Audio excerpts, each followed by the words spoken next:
السلام عليكم ورحمة الله تعالى وبركاته. مرحبا بكم معنا فيديو جديد، نتمنى تكونوا كاملين بخير وعلى خير وفي صحة جيدة. الفيديو ديال اليوم غنقترح لكم فطائر المقلاة اللي كيجيو مالحين بالصبانخ وبأي حاجة بغيتو نتوما ديال الخضر ديروها، كيجيو رائعين الصراحة وبنان بزاف. واهم من حاجة، اهم من هاد الحاجة، كيوجدوا بسرعة كاقتراح للعشاء او للمريندة للوليدات الصغار، راه كيجيو غزالين.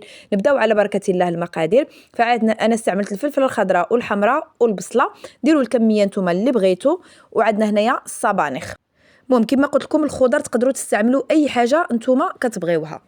صافي انا عملت الصبانخ لان خصوصا العيال الصغار دائما ما كيبغيوش ياكلوهم هيداك، فمن الاحسن ندخلوهم في وجبات بحال هيدا.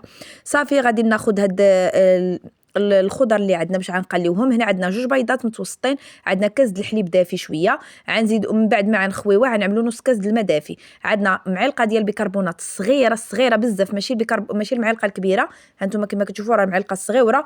وعندنا هنا الخميره ديال الخبز اللي عندنا واحد نص معلقه، وغنستعملوا واحد معلقه صغيره عامره ديال الخميره الكيماويه. كنعتذر على الضوء الشعاع، كان داخل بزاف من الشرجم ديال الشمس عليها جات التصوير هيدا، نتمنى يكون كلشي واضح.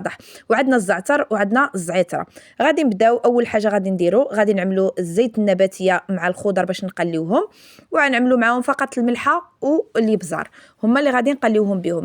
ما غاديش نديروا بزاف ديال العطريه، لان حنا عندنا الزعتر والزعتره بغينا نخليو هاد النسمات هما اللي يكونوا في هاد الفطائر، راه كيجيو بنانين وسهلين. صافي من بعد غادي ندوزو نعدلو الحشوه ديال الفطائر ديالنا اللي غادي نستعملو فيها. كما قلت لكم 2 البيضات متوسطين.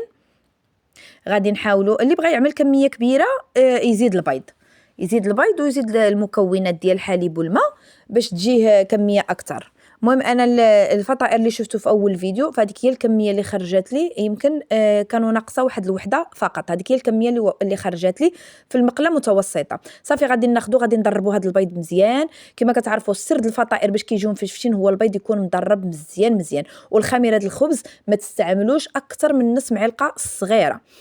بيكربونات والخميره الكيماويه هو اللي كيعطيهم حداك التفشفيشه اللي كيجيو بحال ديال البانكيك، كيجيو رائعين البنات. صافي غادي ندربوهم مزيان ديك البيض. من بعد ما ضربنا مزيان، كنعتذر على البخار اللي طالع من المقله. صافي هنا غادي نزيدو كاس ديال الحليب، كما قلت لكم كاس العنبه ديال الحليب، اولا ديروا واحد 200 ملل 170 ملل، ونص كاس ديال الماء دافي. صافي غادي نضربوا هادشي مزيان.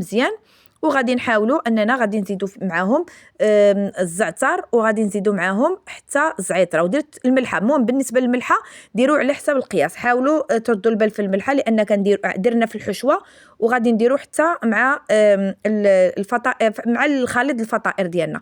المهم هنا درت الزعتر، درت الزعتره، غادي ندير الابزار، وغادي نزيد انا حتى شويه د الحار. اللي ما بغاش يدير الحار ما يديروش.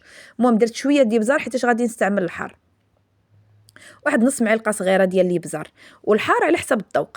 صافي وغادي نخلطوا هذوك المكونات كامله، ومن بعد غادي ندوزو باش نزيدوا الدقيق اللي كيكون منخول شويه بشويه حتى نحصلوا على الخليط اللي غادي تشوفوا معنا في الصوره. صافي من بعد ما حركنا غادي نزيدوا دابا الدقيق كما قلت لكم الابيض.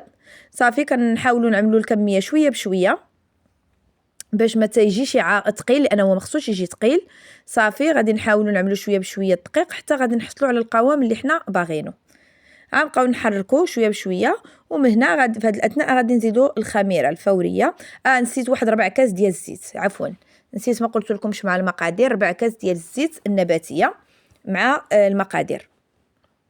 صافي غادي نحاول نبقى نخلط شويه بشويه، ونبقى نزيد الدقيق شويه بشويه حتى نحصلوا على القوام اللي حنا باغين. وهنا في هذه الاثناء غادي نعملوا الخميره الكيماويه بيكربونات. اللي ما عندوش بيكربونات الصودا يعمل معلقه كبيره عامره ديال الخميره الكيماويه. انا حتى درت بيكربونات الصودا، عملت معلقه صغيره بيكربونات الصودا وعملت معلقه ديال الخميره الكيماويه. اللي ما عندوش يدير غير الخميره ديال الحلويات. صافي كما كتشوفوا درت هنا الخميره ديال الحلويات واحد معلقه صغيره عامره، عيني ميزاني درت. صافي وغادي نخلطوا المكونات كامله، وكما قلت لكم غنزيدوا الدقيق على حساب القوام اللي حنا باغيين نحصلوا عليه. في هذه الاثناء كما قلت لكم راه الخضره كتشحر، كتنقصوا للعافيه البنات باش ما تحرقش وطيب لكم مزيان. حاولوا تعملوها ناقصه تحاولوا تعملوا البوطه ناقصه. صافي من بعد ما خلطت هذيك القوام كامله، نتوما القوام اللي حصلت عليه كيفاش داير، راه كيكون شي ثقيل كيكون المهم ما بين بحال الكيك تقريبا. صافي خليوه كيما قلت لكم فحال هاد القوام باش ما يجيكمش عاقد ويجيكم مدقص من الداخل، خليوه يكون هكا باش يجيكم خفيف.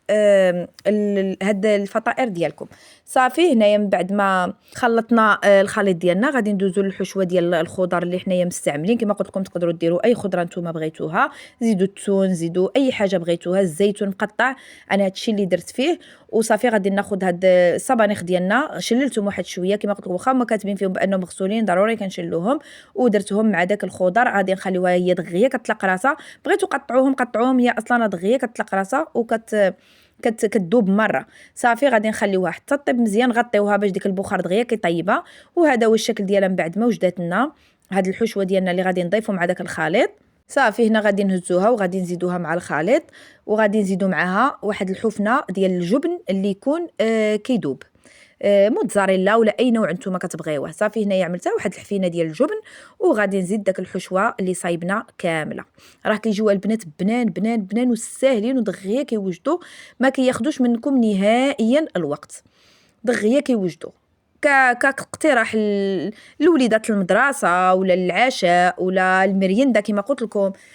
في اي وقت تقدروا توجدوهم، وتقدروا تسخنوهم من بعد، ما كاين حتى شي مشكل، راه كيرجعوا كما يلاه صاوبتوهم. صافي من بعد ما خلطنا هادشي هادنا كناخذوا هنايا المقله اللي كنسخنوها وتكون طبعا ما كتلصقش. صافي كندهنوها بواحد شويه ديال الزيت، وصافي من بعد ما كتسخن والبوطه تكون اقل من المتوسط، ما تكونش العافيه عاليه باش ما يجيوكمش من الداخل خضرين.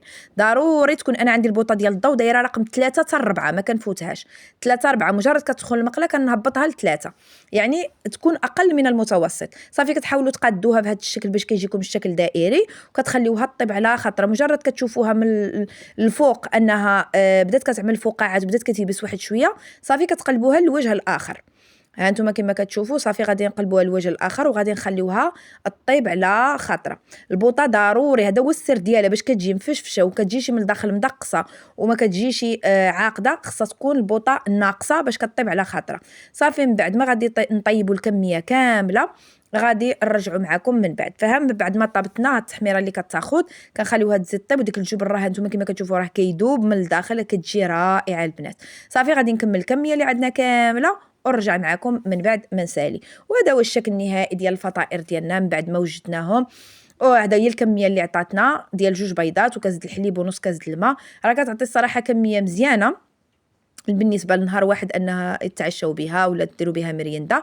وانتم تشوفوها من الداخل كيفاش كتكون، راها كتجي رائعه، وداك الجبن كيكون كيذوب. من الاحسن تنكل سخونه باش كيبقى داك الجبن اللي فيها دايب، وكتجي مفشفشه البنات وطايبه من الداخل. وحاولوا انكم ما تعملوش الفطيره تكون غليظه، تكون متوسطه باش كطيب مزيان وكتجي مزيانه. نتمنى الفيديو ديال اليوم يكون نال الاعجاب ديالكم. شكرا لكم على المشاهده، الى فيديو لاحق ان شاء الله.